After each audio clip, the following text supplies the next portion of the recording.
आप सभी का स्वागत है जनता एक्सप्रेस लाइव में। आप देख सकते हैं इस वक्त की बड़ी खबर जनपद बहराइच उत्तर प्रदेश से। जनपद बहराइच आज पहुंचे आज़ाद समाज पार्टी के राष्ट्रीय अध्यक्ष एवं नगीना लोकसभा क्षेत्र के सांसद जनाब चंद्रशेखर आज़ाद जी। आप सुन सकते हैं उनका बयान जनता एक्सप्रेस लाइव के माध्यम से। जनता एक्सप्रेस लाइव के साथ नजीर खान के साथ मसीउल्लाह खान की रिपोर्ट आप तक। जय संविधान। प्यारे साथियों, मैं जानता हूं कि इस हॉल में जितनी जगह है उससे ज्यादा लोग, मैं इस बात को जानता हूं। और मैं ये भी जानता हूं कि गर्मी का आलम भी बहुत शानदार है, इसमें भी कोई दो राय नहीं। मैं ये भी जानता हूं कि गर्मी में आपको बैठने परेशानी भी होगी, लेकिन मैं आपसे पूछना चाहता हूं, क्या ये परेशानी उन परेशानियों से ज्यादा है जो हम पे रोज होती है? तमाम तरह के जुर्म, तमाम तरह के अत्याचार, बिना सुविधाओं के, बिना साधन के, भूखे प्यासे टूटे फूटे घरों में रह के तमाम तरह का अपमान सहते हुए जब आप जीवन जी रहे हैं, वो बुरा है या ये बुरा है? बताइए। तो इतनी हिम्मत तो बहुजन समाज के लोगों में होनी चाहिए कि वो इस कठिनाइयों का सामना कर लें।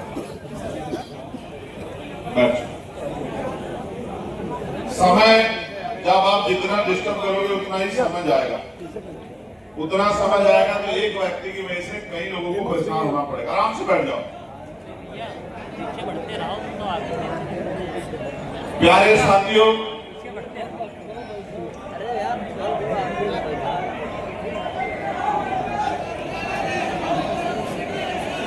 आप और मैं जानते हैं कि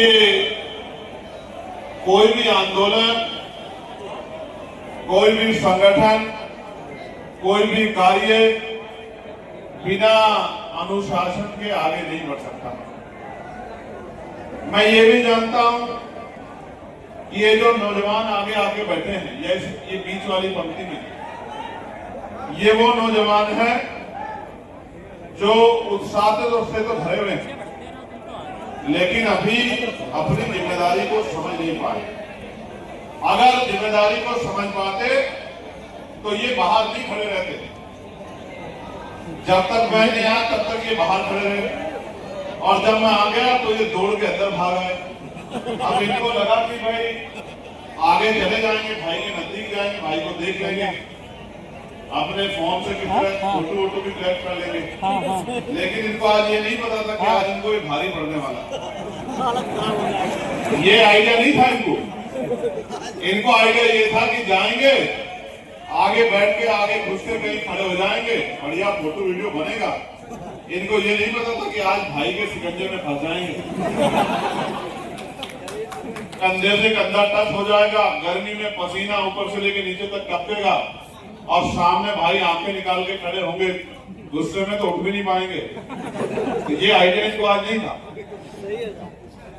तो ये कष्ट तो आपको सहना पड़ेगा। अगर आप पहले कुछ उठा के भागोगे, आराम से बैठे। अगर ये पहले ही आगे बैठ जाते आपकी तरह, जैसे ये सम्मानित लोग बैठे, जैसे हमारी बहनें माएं बैठी, तो फिर आज इनको जमीन पे नहीं बैठे। समझे? गांव में जब बारात जाती थी ना, तो जब मैं तो अपनी बता रहा हूं, भी छोड़े, जब मैं नौजवान था तो हम लोग बस के आसपास घूमते रहते थे। लोग आगे, सम्मानित लोग, बुजुर्ग लोग आके बस में बैठते रहते थे, हम लोग आसपास घूमते रहते। अब चलेगी बस, अब चलेगी। थोड़ी देर बाद जब बस चलती थी तो उसमें भाग के अंदर घुसते देखते एक भी सीट खाली थी। फिर किसे कहते, चाचा थोड़ी जगह दे दो, ताया थोड़ी जगह दे दो, भैया थोड़ी जगह दे दो। कहते भाई एक ही आदमी को सीटें कितने आदमी बैठ जाएंगे, ट्रेन थोड़ा ही है। तो फिर पूरी बारात के रास्ते तक खड़े होकर जाना पड़ता था। तो ये वो बाराती हैं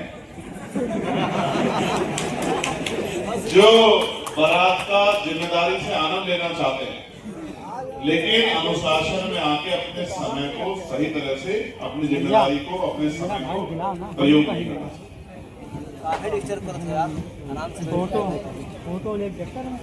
मैं ये सोचता हूँ कि आप मुझसे बहुत प्यार करते हैं, लेकिन अगर आप मेरी बातों के साथ नहीं खड़े होंगे तो उस प्यार का कोई फायदा मुझे नहीं होगा। फिर प्रयागराज जैसे हालात होंगे।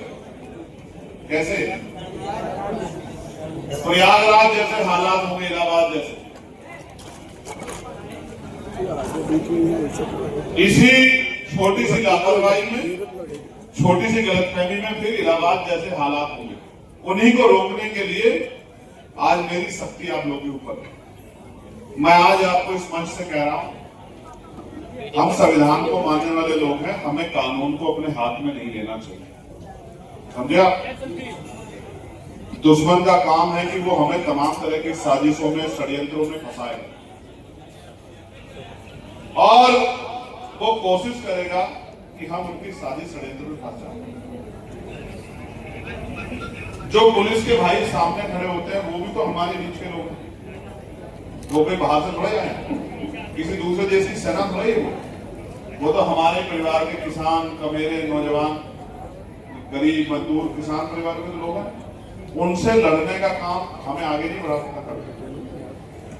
तो आज से मेरी बात को गौर से सुनो कि कानून को किसी भी कीमत पे हाथ में नहीं लेना। संघर्ष करो, करना चाहिए। बड़े बड़े संघर्ष करो, बड़े बड़े आंदोलन करो, तमाम लड़ाई करो, लेकिन संविधान के दायरे में होकर समझे। जब हम संविधान के दायरे में होकर लड़ेंगे तभी तो जीतेंगे ना। चलिए, धन्यवाद। प्यारे साथियों, बहराइच की एक क्रांतिकारी धरती, यहाँ स्टेज पर उपस्थित हमारी पार्टी संगठन के सभी सम्मानित गण, उनके साथ साथ इस क्षेत्र से और उत्तर प्रदेश से बहुत सारे सम्मानित बहुजन समाज के महत्वपूर्ण पिलर मुझे यहाँ दिखाई दे रहे हैं। रामेश्वर पवन जी और तमाम उनके साथ वो साथी जिनको मैंने आज यहाँ देखा, जिन्होंने पार्टी की आर्थिक मदद की, मैं आप सबका धन्यवाद करता हूँ। और मैं आपका भी बहुत बहुत धन्यवाद करता हूँ, नौजवान भाइयों का, सम्मानित इस क्षेत्र के जिम्मेदार लोगों का, मुझसे बड़े बुजुर्गों का, मेरी मातृशक्ति का, जो इतनी बड़ी संख्या में यहाँ आज हमारी माए बहनें पहुंची, मैं आपका भी बहुत बहुत धन्यवाद। कहते हैं कुदरत ने महिला को सबसे बड़ी शक्ति जो दी है वो धैर्य है।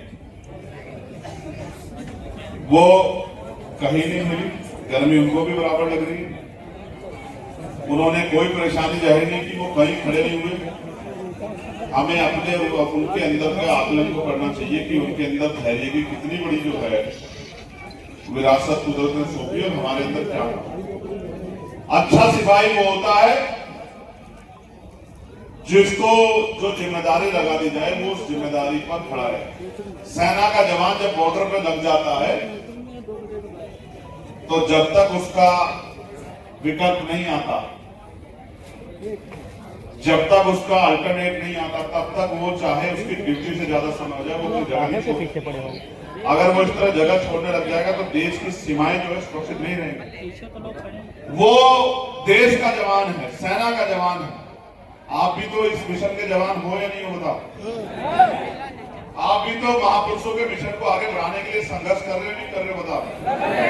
तो आपको भी अपनी जिम्मेदारी को समझना पड़ेगा। बैठ जाइए, जगह नहीं, आप पीछे रहते तो ज्यादा अच्छा होता। क्या हुआ बीच में आके आपको बताओ? कोई जगह ही नहीं, आप बताओ, आप आगे तो आगे बैठो का। कोई नौजवान जगह दे दो, कोई नौजवान माँ बहनों का सम्मान करना सीखो, कोई नौजवान अपनी सर सीट दे दो, बिठा दो, बिठा दो। जब नौजवान को बहुत, उसमें बहुत शक्ति है। वो माँ बहनों को नीचे ना बैठने दे, बिठा दे अपनी कुर्सी में छोड़ के, और वो खड़ा हो जाए। इतना बल तो तुम्हारे अंदर होना चाहिए। बैठ गए, चलिए, धन्यवाद। प्यारे साथियों, आज के कार्यक्रम की व्यवस्था को देख रहे मुख्य मंडल प्रभारी मानस राय जी, प्रदेश सचिव भाईचारा आशुतोष भारतीय नागरिक जी, जिला अध्यक्ष बहराइच चंद्रदीप सिंह विषम जी, गोंडा के हमारे जिला अध्यक्ष केशवराम गौतम जी, बलरामपुर के हमारे जिला अध्यक्ष विनोद सोनकर जी और श्रावस्ती के हमारे जिला अध्यक्ष पवन सत्या जी, युवा हमारे अध्यक्ष विजय जाटव जी, पूर्व मंडल प्रभारी मोहम्मद आबिद जी, पूर्व जिला अध्यक्ष सोहेल अख्तर जी, पूर्व मंडल अध्यक्ष संतोष कुमार जी, भानु जी, सुरेश जी, मेरे साथ चल के आए अमित कुमार गौतम जी और उत्तर प्रदेश के संघर्ष से समर्पित और मजबूती से उत्तर प्रदेश का नेतृत्व कर रहे प्रदेश अध्यक्ष सुनील कुमार चित्तौड़ जी,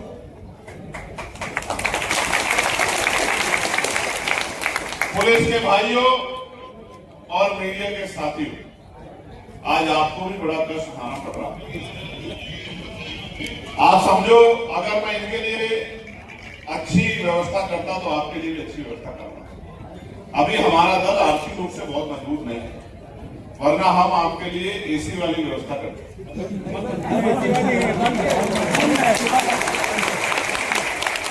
और यही नहीं, उत्तर प्रदेश में मुझे नहीं पता, आपको बता सकते हो, मैं आपको विश्वास दिलाता हूँ कि पत्रकारिता करने वाले भाइयों की सुरक्षा और उनके रिटायरमेंट के बाद उनकी पेंशन की मजबूत व्यवस्था हम बिहार से ज्यादा करके देंगे, इस बात का नाम।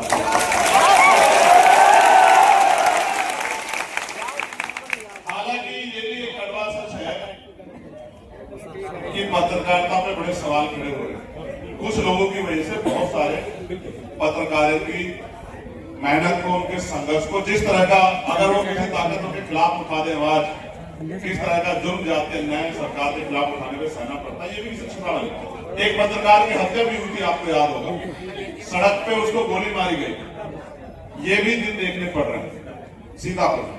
प्यारे साथियों, अब मैं अपनी बात को शुरू करता हूं और अपनी बात को शुरू करने से पहले बहुजन समाज में जन्मे सभी संतों, गुरुओं और महान पुरुषों को नमन करता, और नमन करने के पीछे मेरा एकमात्र कारण है कि उनके विचारों पे चलना और उनके विचारों को जिंदा रखना। महामानव तथागत बुद्ध से लेके जगत गुरु सतगुरु रविदास जी महाराज, भगवान वाल्मीकि महाराज, गुरु नानक देव, संत कबीर, संत गाडगे जी महाराज, नारायणा गुरु, गुरु घासीदास, शिक्षा के नायक, अग्रदूत राष्ट्रपिता ज्योतिबा फूले, आरक्षण के जनक छत्रपति साहू जी महाराज, करोड़ों महिलाओं के, शोषितों के, वंचितों के मुक्तिदाता, भारतीय संविधान के निर्माता डॉक्टर बाबा साहब अम्बेडकर, मां सावित्रीबाई फूले, मां रमाबाई, ईवी पेरियार रामानायकर स्वामी, पेरियार लले यादव, बाबू जगदेव प्रसाद कुशवाहा, जननायक कपूरी ठाकुर, डॉक्टर फरीदी, महामना रामसु वर्मा, चौधरी महाराज सिंह भारती, सर छोटू राम, बाबू सिंह दयाल चौरसिया, स्वामी ब्रह्मानंद लोधी, मां अहिल्याबाई होलकर, महाराजा सुहेल देव, महाराजा बिजली पासी, लाखन पासी, मान्यवर दीना माना वाल्मीकि साहब, संत राम पी प्रजापति जी, और मेरे राजनीतिक गुरु मान्यवर साहब श्री काशीराम जी को नमन करता हूं, उनको याद करता। आज हम प्रभुजन सम्मेलन में हैं और ये हमारा 11वां प्रभुजन सम्मेलन। इस सम्मेलन में मैं सबसे पहले चर्चा करूंगा।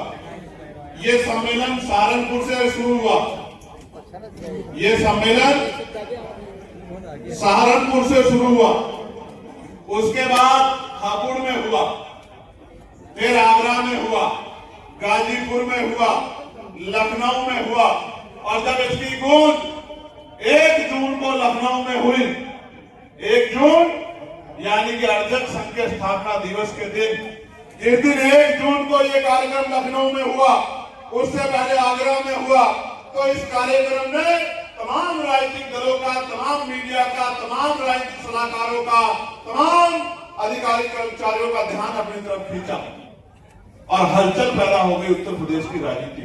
उसके बाद एक झांसी में हुआ, फिर ये गाजीपुर में हुआ, फिर ये अभी मऊ में हुआ और अब आपके यहाँ हम लोग मौजूद हैं। मैं अगला 1 घंटा, मेरी क्षमता बहुत है, मैं 2-2.5 घंटे बोल सकता हूँ, इसमें कोई दो राय नहीं, आप लोग इस बात को जानते हो। मैं माइक के अलावा भी, मैं बिना माइक के भी बोल सकता हूँ, आप इस बात को भी जानते हो, जानते हो नहीं जानते हो? तो मैं आपके जीवन के कुछ समय को चाहता हूं, इसलिए चाहता हूं कि जो मेरे अंदर चल रहा है, जो दर्द मेरे अंदर है, उस दर्द को मैं आपके साथ बांटना चाहता हूं। मैं चाहता हूं कि उस दर्द को आप समझें, क्योंकि अगर आप उस दर्द को नहीं समझोगे, आपके साथ में उस दर्द को नहीं बांटूंगा, तो फिर मुझे लगता है कि ये लड़ाई कभी पूरी नहीं हो सकती, मंजिल तक नहीं पहुंच सकती। सामान्य साथियों, हम प्रभुजन सम्मेलन कर रहे हैं। प्रभुजन सम्मेलन अस्तित्व बचाओ, भाईचारा बनाओ। पहली बात, प्रभुजन सम्मेलन ही क्यों? बाबा साहब अम्बेडकर ने कहा था, जिस समाज में 10 डॉक्टर, 10 इंजीनियर, 10 वकील पैदा हो जाएंगे, वो समाज उसकी तरक्की को कभी रोका नहीं जा सकता, उसके अधिकारों को कभी छीना नहीं जा सकता। सामान्य साथियों, लेकिन आज आप गौर करके देखो कि आप तो अधिकार भी छीन रहे हैं, इससे भी अधिकार में नजर आ रहा है। ऐसा क्यों? ऐसा इसलिए कि जिस समाज का पढ़ा लिखा वर्ग उस समाज का नहीं करता, उस समाज की नीति नहीं बनाता, उस समाज को रास्ता नहीं दिखाता, उस समाज की लड़ाई को नहीं लड़ता, उस समाज का हाथ नहीं पकड़ता, वो समाज कभी तरक्की नहीं कर सकता है। क्योंकि भारत में जो सामाजिक व्यवस्था है, जो जाति व्यवस्था है, जो आर्थिक व्यवस्था है, एक तरफ हम समाज में भाईचारा पैदा करके समतामूलक समाज बनाने का काम करने के आगे बढ़ रहे हैं, दूसरी तरफ मतवाद को मानने वाले लोग, अंधविश्वास को मानने वाले लोग, पाखंडवाद को मानने वाले लोग, गैर बराबरी को मानने वाले लोग, जातिवाद को मानने वाले लोग, सामंतवाद को मानने वाले लोग, वो उनके लोग एड़ी चोटी का जोड़ लगा रहे हैं कि भारत में कभी समतामूलक समाज ना बने। अगर ऐसा होता कि इसको रोकने का प्रयास न किया जा रहा होता, तो मैं आपको गारंटी देकर कहता हूं कि फिर अकेला चंद्रशेखर आजाद समाज पार्टी के ये पहरेदार ही काबिल थे इस लड़ाई को लड़ने के लिए। लेकिन आज तो मेरे भाइयों, मेरी मां, मेरे बच्चों, मेरे सामाजिक बुजुर्गों, आपको एड़ी चोटी का जोड़ लगा के इस समतामूलक समाज को, इस मानवतावादी समाज को बनाने वाले काम को पीछे खींचने के लिए तमाम संगठन, तमाम दल एड़ी चोटी का जोड़ लगा के। अगर ऐसा ना होता तो आजादी के 75 साल बाद भी लाखों लोग यहाँ होके नहीं सोते, लाखों लोग यहाँ छत पे नहीं सोते।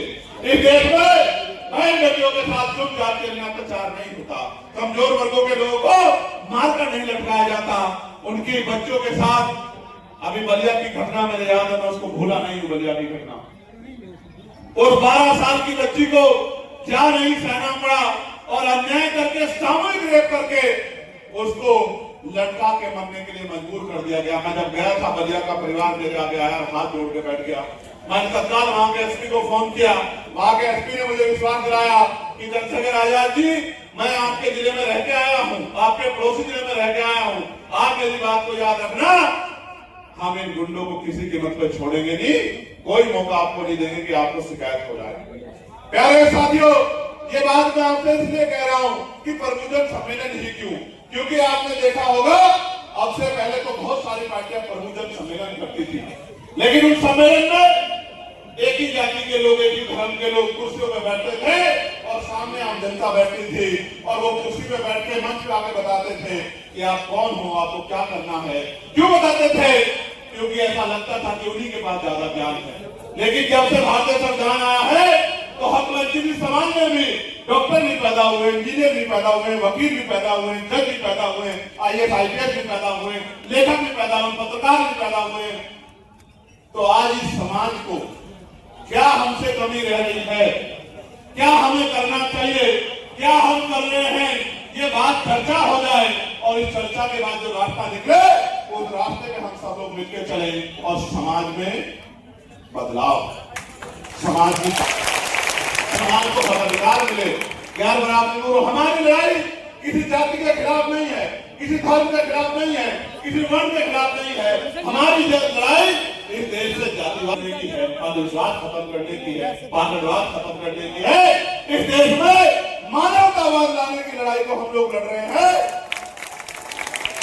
जैसे गुरु घासीदास जी कहते हैं कि मन के एक समान, कि मानव मानव एक समान होते हैं। एक ही प्रक्रिया से पैदा हुए लोग जात के आधार पर छोटे और बड़े नहीं हो सकते। मैं इस व्यवस्था को नहीं मानता। मैं मानता हूं कि हर कोई बराबर है और उसको बराबर का सम्मान मिलना चाहिए। मजदूरों को भी वही सम्मान मिलना चाहिए जो मालिकों को मिलता है। अगर मालिकों को सम्मान मिलता है, मजदूरों को नहीं मिलता है, तो मैं कह देना चाहता हूं इस बहराइच की धरती से, अगर मजदूर नहीं होगा तो कोई मालिक भी नहीं होगा। मेरी बात को आप याद रखें। मजदूर है जो पसीना बहाता है, मजदूर है जो खून बहाता है, मजदूर है जो इंडिया लड़ता है, उसके बाद ये बिल्डिंगें बनती है। अगर मजदूर नहीं होगा तो मालिक भी नहीं होगा, और अगर मजदूर को सम्मान मिलेगा तो ही मालिक को सम्मान मिलना चाहिए। हमारी लड़ाई हमारी लड़ाई इतनी है कि महिलाओं का अपमान नहीं होना चाहिए, महिलाओं को नुकसान नहीं होना चाहिए, महिलाओं के साथ जुर्म जाति नहीं होनी चाहिए। सरकारें तो रोक नहीं पाएंगी। तो इसलिए हम ये मानते हैं कि बहुजन समाज में भी अच्छे लेखक, अच्छे चिंतक, अच्छे वकील, अच्छे नेता, अच्छे सामाजिक व्यवस्था को आगे बढ़ाने वाले लोग हैं। तो हम उनकी उस बात का खंडन करते हैं जो कहते हैं कि एक ही जाति के धर्म के लोग प्रभुजन होते हैं।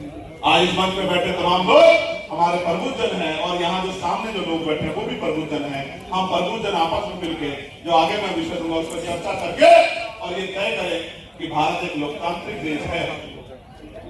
लोकतांत्रिक देश में जब ये राजतांत्रिक था तो युद्ध होते थे। रानी के बेटे जो पैदा होता था उसके माथे पे लिखा होता था कि वो राजा होगा। युद्ध होते थे, सीमा विस्तार होता था, और एक राजा चला जाता था, उसका बेटा राजा बन जाता था। लेकिन जब बाबा साहब अम्बेडकर ने वोट का अधिकार दिलाया तो रानी का पेट चीर दिया और कहा आज के बाद राजा रानी के पेट से पैदा नहीं होगा, पहले रानी का।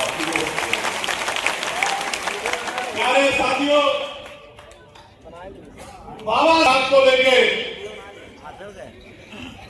इसके बाद मैं दोबारा बीच में नहीं टोकूंगा भाई। अगर आप में से कोई खड़ा होके और ये पंक्ति बना के आगे बढ़ता जाएगा तो मुझे भी परेशानी होगी, मेरा काम अव्यवस्थित होगा। मैं इससे सहमत हूं। मैं आखिरी बार कह रहा हूं, इस बार के बाद मैं टोकूंगा नहीं, मैं चुप रह जाऊंगा। लेकिन बहराइच की इस बात को लेके जाऊंगा और उन चेहरों को भी लेके जाऊंगा जिन्होंने मेरी बात के खिलाफ जाके जो है लाख हजारों लोगों के को समझाने के काम को रोकने का काम किया। मैं स्पष्टवादी व्यक्ति हूं, बार बार नहीं कहता हूं। अब अगर मुझे बीच में रुकना पड़ा, ये जो बैग वाले भाई हैं बम लेके आओगे, इसमें बैग में पीछे हो जाओ, पीछे हो जाओ। अगर आपको बैठने में परेशानी है तो आप पीछे हो जाओ भाई। हो सकता है किसी को तकलीफ हो, कमर में पैर में दिक्कत हो सकती है तो पीछे चला जाए। बस भैया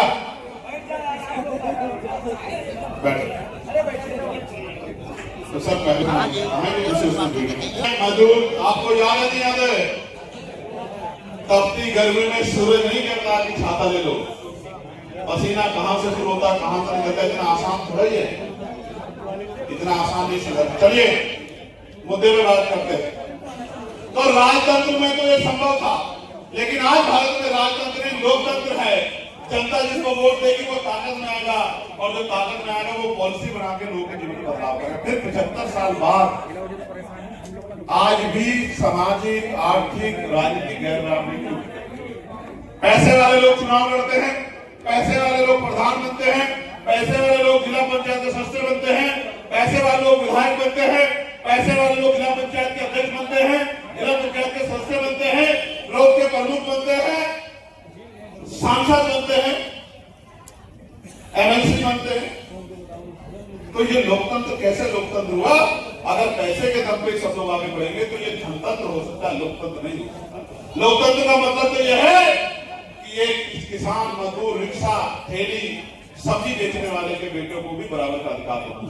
आज मैंने तो अपनी आंखों से देखा है कितना पैसा खर्च हो रहा है कि किसी गरीब की हिम्मत भी नहीं है कि वो चुनाव लड़े। और इलेक्शन कमीशन ये कहता है कि 33 लाख रुपए तक आप विधानसभा में खर्च कर सकते हैं, यानी कि 33 लाख रुपए जिसके अकाउंट में वही चुनाव लड़ पाएगा मजबूरी से। तो आप जितने लोग यहाँ बैठे बताओ कितने के अकाउंट में 33 लाख जमा है, जरा हाथ उठा के बता दो। जिसके में हो वो हाथ खड़ा कर दे। 33 लाख रुपए जिसके अकाउंट में हो वो हाथ खड़ा कर दे। बस शांत हो जाओ। आप इस बात से समझो कि यहां इतनी बड़ी हजारों हजारों की संख्या में 0.12% भी लोग नहीं हैं जो इस धनतंत्र में अपने आप को आगे बढ़ा सकते। तो प्यारे साथियों, हमने निर्णय लिया कि समाज में जो तमाम तरह की इधर उधर की बातें चल रही हैं, समाज में जो गलतफहमी है, समाज के अंदर जो बेचैनी पैदा हुई है, उस बेचैनी का हल क्या है? बेचैनी का हल ये है कि हम समाज के बीच में जाके अपनी बात को रखें। इसलिए आज मैं आपके बीच में हूं और मैं आपको भरोसा दिलाता हूं, अगर पसीना आपको आएगा तो मैं भी पंखे में नहीं आऊंगा, यही आपके बीच में रहूंगा, आपको अपनी बात कहता हूं। तो हमने बंधु जन सम्मेलन के जरिए कुछ विषय उठाए हैं। विषय पे आप गौर करना, जब आप गांव पंचायतों में जाओगे, जो पदाधिकारी कार्यकर्ता है, जब आप अपनी मीटिंगों में जाओगे तो विषय पे चर्चा करना कि इन विषयों पे काम होना चाहिए। हमारी पहली मांग ये है कि भारत में जब हमने शुरू किया था ये प्रभु सम्मेलन, तो हमारी पहली मांग थी कि जातिवाद जनगणना होनी चाहिए, जातिगत जनगणना होनी चाहिए। और इस सम्मेलन के छठे सम्मेलन के बाद ही उत्तर प्रदेश में जब ये सम्मेलन शुरू हुए तो केंद्र की सरकार ने घोषणा की कि हम जातिगत जनगणना कराएंगे।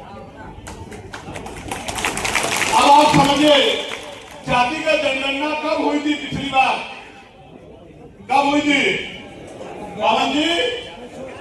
1931 1931 में। कब? उसकी तिथि में, उस साल में पैदा हुआ एक भी आदमी यहां नहीं होगा। यानी कि इस पीढ़ी ने देखी नहीं गणना कैसे होती है। 1931 में गणना हुई, जहां पता लगा कि पिछड़ों की आबादी 52% है। शेड्यूल कास्ट शेड्यूल ट्राइब की होती आई है, लेकिन 2011 में हर 10 साल बाद जब होती थी तो उसको कास्ट इकोनॉमी सोशियो सेंसस का नाम दिया गया, सर्वे का नाम दिया गया। उस गणना को भी, उसके आंकड़े भी सार्वजनिक नहीं किए। ये बात मैं आपको इसलिए बता रहा हूं, गणना से फायदा क्या है, नुकसान क्या है समझो। क्योंकि टीवी बैठ के तो पत्रकार साथी, राजनीतिक विश्लेषक कह देते हैं कि जातिगत जनगणना से जातिवाद बढ़ेगा। मैं आपको बताना चाहता हूं क्या होगा ये हम मांग कर रहे हैं। जातिगत गणना में आर्थिक गणना का भी कॉलम होना चाहिए। क्या किसके पास टीवी है, किसके पास फ्रिज है, किसके पास कूलर है, किसके पास 2 पहियों की गाड़ी है, किसके पास 4 पहियों की गाड़ी है, किसके पास 6 पहियों की गाड़ी है, किसके पास ट्रैक्टर है, किसके अकाउंट में पैसा है, कौन नौकरी पे है, कौन प्राइवेट नौकरी पे है, कौन सरकारी नौकरी पे है, किसके पास हेलीकॉप्टर है, किसके पास जमीन है और किसके पास बिजनेस है, किसके पास उद्योग है।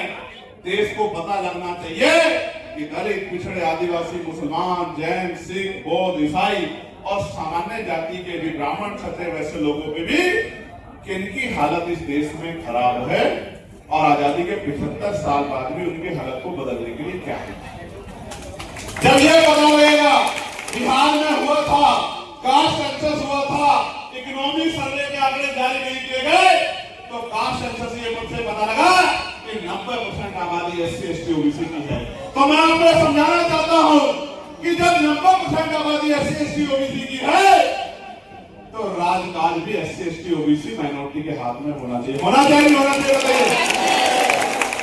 अब आप ये सोचेंगे कि भाई राजकाज तो उत्तर प्रदेश में योगी जी के पास है, तो राजपाल SC ST OBC का जाएगा तो क्या फर्क पड़ जाएगा? मैं आपको भविष्य में अभी बात करते हुए बताऊंगा कि राजपाल जाएगा तो क्या होगा। प्यारे साथियों, हम ये मांग कर रहे हैं कि 52% OBC को 52% आरक्षण की व्यवस्था इस देश में होनी चाहिए। हम ये मांग कर रहे हैं कि प्रमोशन में रिजर्वेशन का बिल पार्लियामेंट में पड़ा हुआ है। वो बिल जो समाजवादी पार्टी के सांसद जो मेरी लोकसभा नगीना से यशवीर जी जीत के आए थे, शेड्यूल कास्ट की थे, उन्होंने उस बिल को लोकसभा में फाड़ दिया था। वो कहते हैं ना, हमें तो अपनों ने लूटा, गैरों में कहा। हमारी पीठ में छुरा तो अपनों ने घूपा। अगर समाजवादी पार्टी के सांसद भाई यशवीर वो बिल नहीं फाड़ते तो एससी एसटी के कर्मचारियों को जो प्रमोशन में रिजर्वेशन मिल रहा था वो देश में बंद नहीं है। सम्मानित साथियों, अगर मैं उनकी जगह होता तो अपने एससी एसटी के भाइयों से नफरत नहीं करता, मैं कहता इस बिल को और विस्तृत कर लो, एससी एसटी के साथ ओबीसी को भी प्रमोशन में आरक्षण का लाभ देना। लेकिन दिल छोटा है तो एससी एसटी के प्रमोशन का बिल फड़वा दिया। और जो सत्ता में बैठे थे भाजपा कांग्रेस, वो तो कभी चाहती ही नहीं थी कि एससी एसटी के कर्मचारियों को प्रमोशन मिले। उसके बाद डिमोशन हुए और कितने अधिकारियों को, कर्मचारियों को खून के आंसू रोने पड़े, ये एससी एसटी के कर्मचारी जानते। तो हम तो मांग कर रहे हैं, आपको याद होगा पार्लियामेंट में प्राइवेट मेंबर भी लेके आया था मैं, क्योंकि संख्या हमारी कम है तो उस पर चर्चा नहीं करा पाया, इंट्रोड्यूस मैंने उसको करा दिया था। प्राइवेट मेंबर बिल लेके आया कि जिस तरह से निजीकरण बढ़ रहा है, सरकारी नौकरियां खत्म हो रही, सरकारी डिपार्टमेंट खत्म हो रहे हैं, अभी सामाजिक गैरबराबरी जारी है, तो एससी एसटी ओबीसी के लोगों को निजी क्षेत्रों में भी आरक्षण मिलना चाहिए। बिल में पार्लियामेंट में लेके आया था, मेरे अलावा पार्लियामेंट में कोई इस बिल को लेके नहीं आ पाया, ना ही किसी ने हिम्मत उठाई, ना ही किसी ने सोचा कि एससी एसटी ओबीसी के नौजवान बेरोजगार घूम रहे बच्चों के बारे में हमें सोचना चाहिए, जो पढ़ लिख के सोच रहे कि हमारा भविष्य क्या है। सम्मानित साथियों, आरक्षण में जिस तरह का हमला हो रहा है, मैं प्रभुजन से भी पूछना चाहता हूं, आपसे पूछना चाहता हूं, आरक्षण क्या है? मैं इसका उदाहरण आपको बताता हूं। एक जवान आज मुझे मिला था सीआरपीएफ का, नहीं सॉरी सीआईएसएफ का जवान था। मैंने उससे पूछा क्या आपके परिवार में कौन कौन है, तो बोला भैया 4 बहन भाई है। मैंने कहा क्या क्या करते हैं, तो बोला भैया मेरा दूसरा भाई जॉब करता है, सरकारी नौकरी, मैं सीआईएसएफ में हूँ, मेरी 2 बहनें हैं गवर्नमेंट स्कूल में टीचर हैं।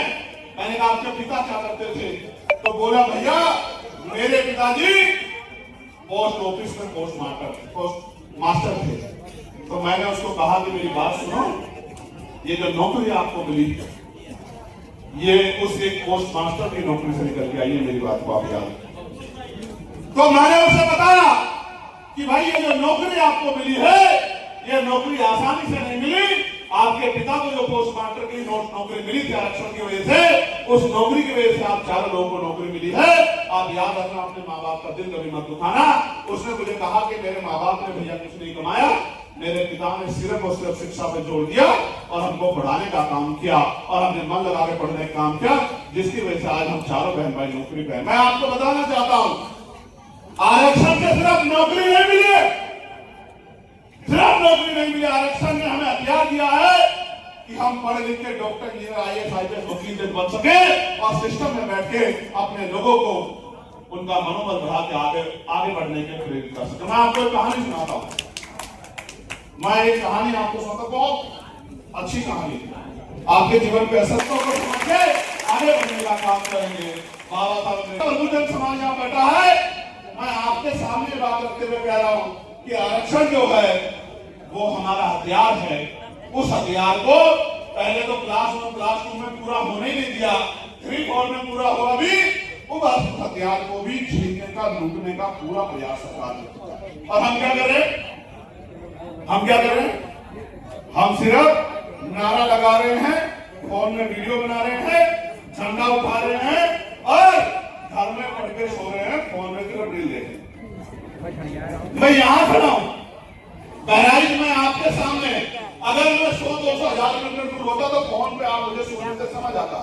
जब मैं यहां खड़ा हूं, मुझे यहां सुनने की बजाय फोन निकाल के रिकॉर्डिंग कर रहे हो। इन रिकॉर्डिंग को सुनने का समय आप लोगों के पास।